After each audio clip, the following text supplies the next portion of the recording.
আজকে চলে গিয়েছিলাম ইতালির হাট বাজারে। আসলে প্রতিটা এলাকাতে তার নিজস্ব একটা বাজারের দিন থাকে, যেমন সোমবার, বুধবার।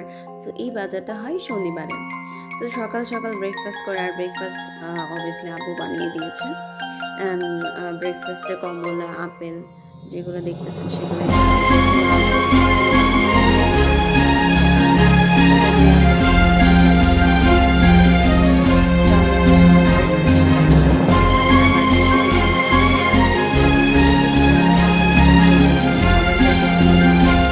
তো বাজারে আসলে অনেক জিনিস পাওয়া যায়। আর তার উপরে বাজারের ভিতর দিয়ে একটু হাঁটলেই এই সুন্দর একটা तुमको पाया है तो বনভোজনও जैसे করা যায়। खोया তারা हूँ। হচ্ছে গিয়ে এখানে कहना জায়গা কিনে चाहूँ भी হচ্ছে तो গিয়ে तुमसे আয়োজন क्या সুন্দর যেন বরফ कहूँ। করেছে একটা মেডিসিন দিয়ে तुमको রাখে पाया है বরফটাকে, तो जैसे যেন खोया বরফটা না हूँ। গলে যায়।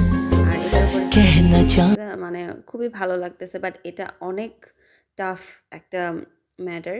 যারা করে তারাই বোঝে, আর দেখলেও বোঝা যায় এটা অনেক টাফ। ব্যালেন্স ঠিক রাখতে হয়। দেন আমরা চলে যাব মার্গারার লাস্ট স্টপে। এই বাজারটা লাস্ট স্টপের ২টা স্টপ আগে হয়তোবা। দেন হচ্ছে গিয়ে মার্গারাতে গিয়ে আমরা কিছু শপিং করতে যাব আর কিছু জিনিস দেখতে যাব। তো সেই জন্যে আমরা মার্গারের উদ্দেশ্যে রওনা হলাম ট্রাম্পের ভিতরে। আর এই সাইডের যে গাছগুলো আছে ওগুলার হচ্ছে গিয়ে পাতা ঝরে গেছে, বিকজ হচ্ছে গিয়ে এখন শীতের দিন সেই জন্যে। বাট যখন গরমের দিন আসে তখন এগুলার পাতা আবার গজায়।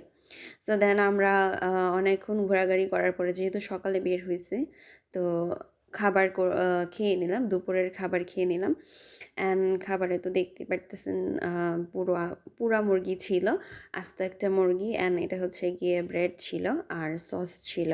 অ্যান্ড দেন আমরা একটু আরেকটা দোকানে চলে গিয়েছিলাম অ্যান্ড সেখান থেকে চিপস নিয়েছি। অ্যান্ড আসার সময় এই আমাদের বাসার পাশেই পিয়াজ্জা, পাশে বলতে একটু দূরে। দেন ওখান থেকে ঘুরে লাস্ট তারপরে এসে পড়েছি। অ্যান্ড ওই জায়গাটায় সবসময় অনেক মানুষ থাকে অ্যান্ড অনেক লাইটিং, তো দেখতেও ভালো লাগে। আর বাসা থেকে বের হলে রাতের বেলা এই জায়গায় যাওয়া হয়, এটা খুবই সুন্দর। Thank you for watching this video. আসসালামু আলাইকুম।